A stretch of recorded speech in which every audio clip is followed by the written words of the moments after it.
All right, let's dive right into this explainer. We're looking at the entire history of England, exploring how an island nation forged a massive legacy out of constant invasion and cultural layering. When we think of England today, we often picture a highly developed, dominant nation that projected its power across the globe. But what's truly fascinating is that for much of its early history, England was essentially a blank canvas. It was painted on by successive waves of migration and conquest. It didn't just emerge in a vacuum. It was built layer by layer over thousands of years by totally diverse cultures. Now, you might be wondering, how on earth did this relatively small landmass go on to mold not only the destiny of the British Isles, but shape so much of the modern world we live in today? Well, the secret actually lies in England being constantly conquered and influenced by outsiders over millennia. It's a unique mixture of heritage born from an endless cycle of invasion, adaptation, and survival.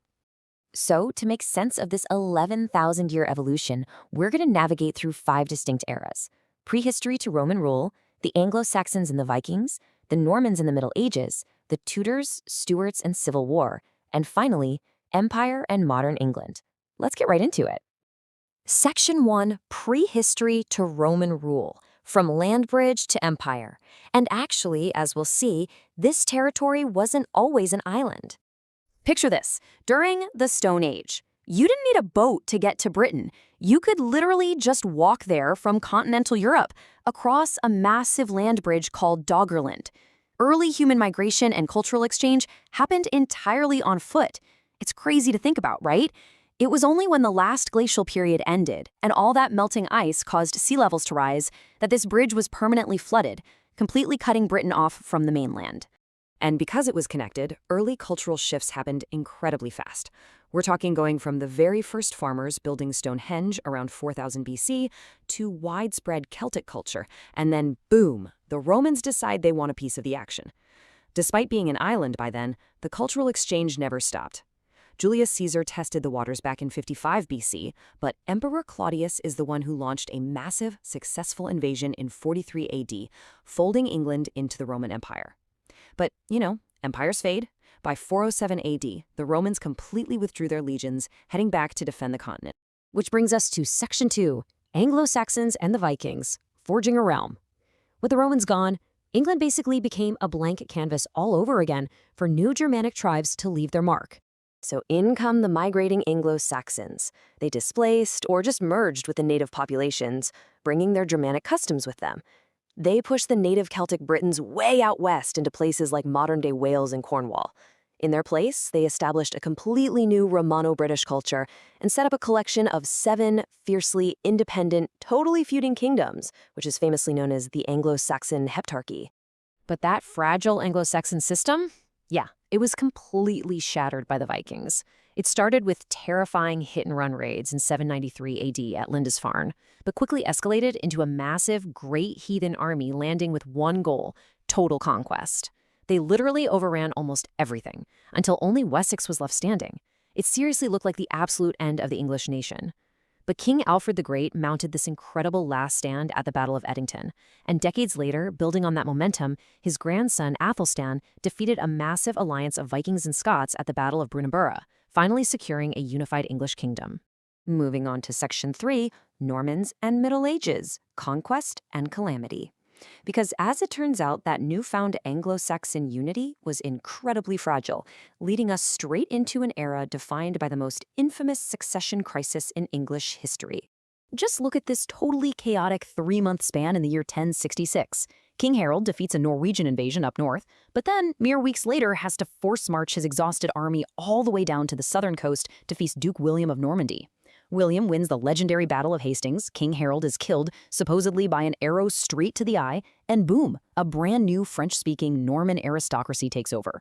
From that exact point on, England's destiny was irrevocably tied to France. The Plantagenet era that followed was an absolute roller coaster of incredible military highs and really bitter domestic lows. Royal authority wasn't just unchecked anymore. In 1215, the Magna Carta was a massive game changer that actually reduced the absolute power of the king.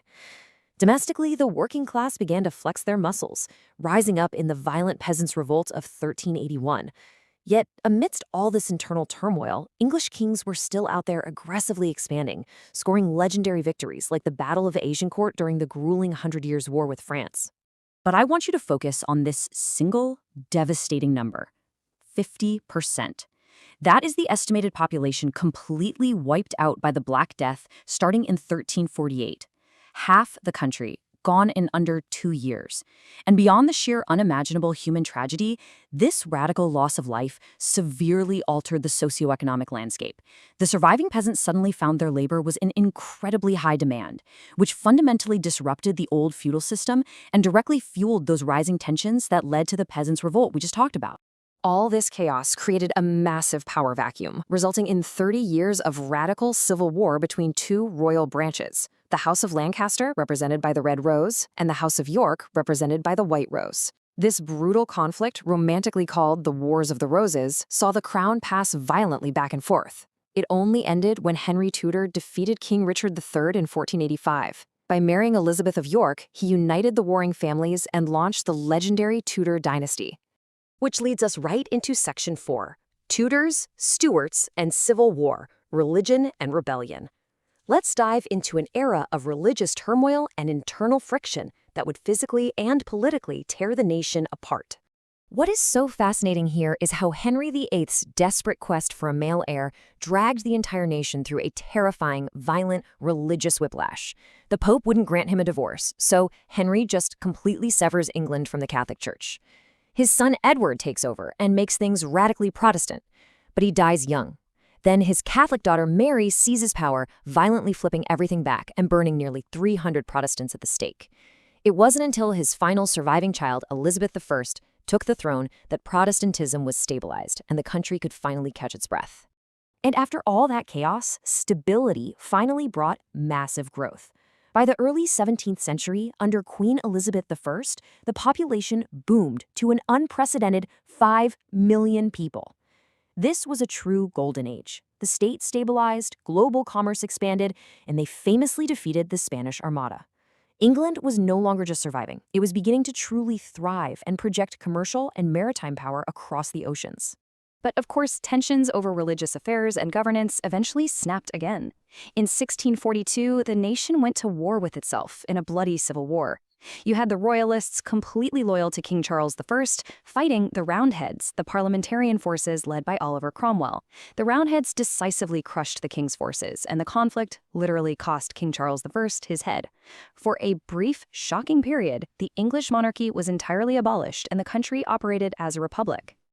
The monarchy was eventually restored, but true power had permanently shifted.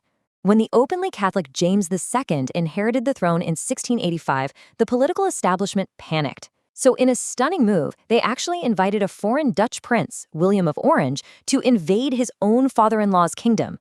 James fled without a fight. William and Mary took over. But the critical moment is step 5. They were forced to accept the 1689 Bill of Rights. From this moment on, Parliament, not the king, held the ultimate sovereignty in England.